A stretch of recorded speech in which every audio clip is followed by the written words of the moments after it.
The two were accompanied by a girl.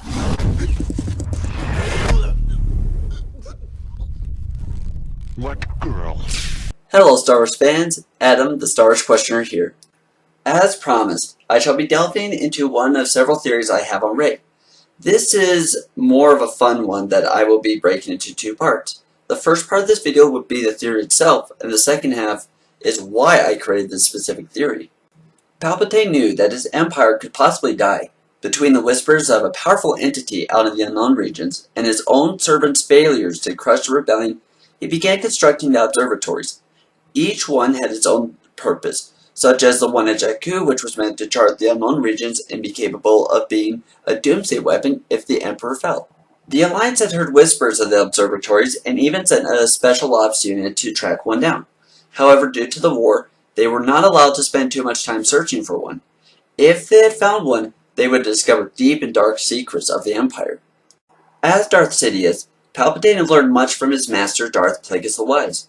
Darth Plagueis had learned how to create life itself, and while he did not teach his apprentice how to cheat death, it was very possible that Palpatine learned to do the creation of life as well.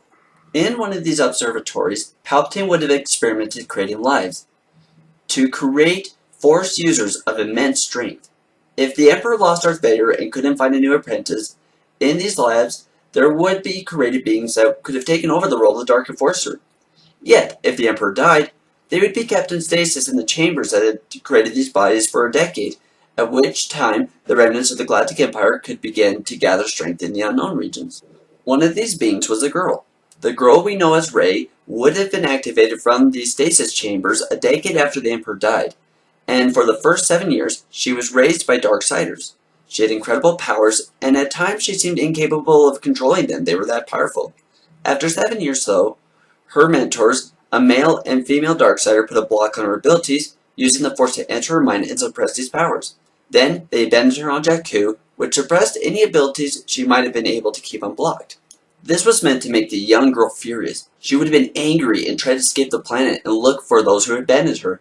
Fueled with rage at having been abandoned, she would have hunted for these parents of hers, and once she found them, within the reaches of space controlled by the First Order, she would have been rewarded by these parents, who would have removed her mental block on her abilities.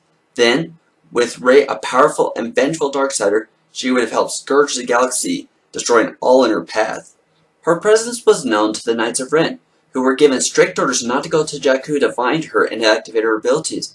It was strictly meant for her to stay there and go herself from that desert planet and find her parents and be worthy of being allowed to have her powers back. Problem was, they never planned on Rey deciding to stay on Jakku. Instead of being fueled by rage and a hate-filled hunger to find the ones who abandoned her, she waited for their return and became a force for good on the planet, helping those who couldn't help themselves. But her abilities remained locked until she entered the Falcon and stepped off Jakku's surface, where she began to feel the Force and could pilot a ship meant for 2 people. The rest of these powers remained blocked until the Darksiders, who were her parents, decided to unblock them. Kylo Ren knew of this girl because he had been instructed on who she was.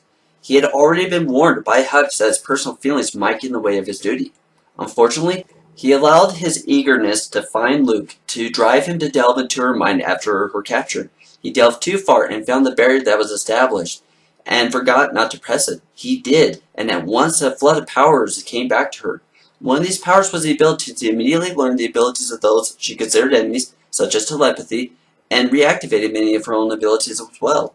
This was why she was able to defeat Kylo Ren. It wasn't because of his wounds, but it was because of her abilities, given to her by Palpatine and his scientists, to be able to learn new abilities and skills almost automatically and be better at them.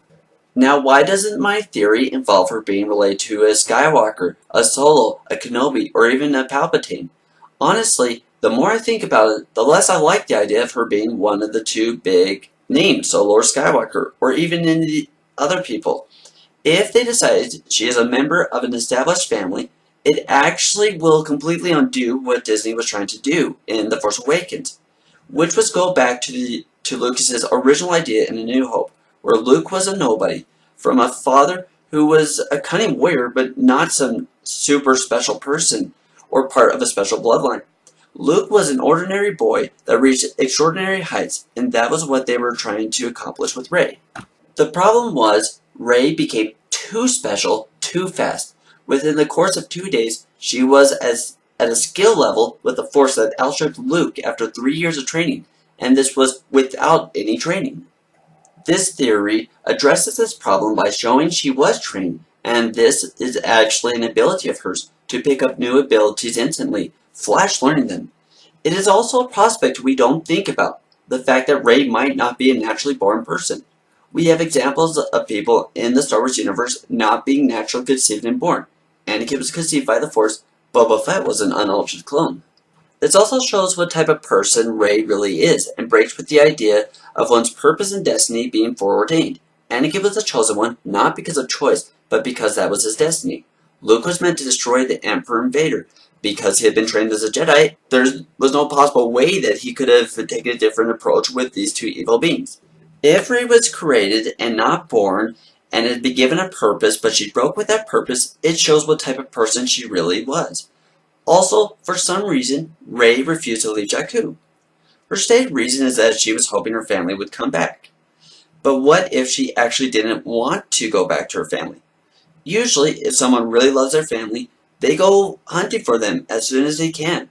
But she, despite her talented abilities, refused to leave Jakku. Is it possible she was actually afraid of her family, despite what she said? This would indeed explain her reluctance to leave Jakku.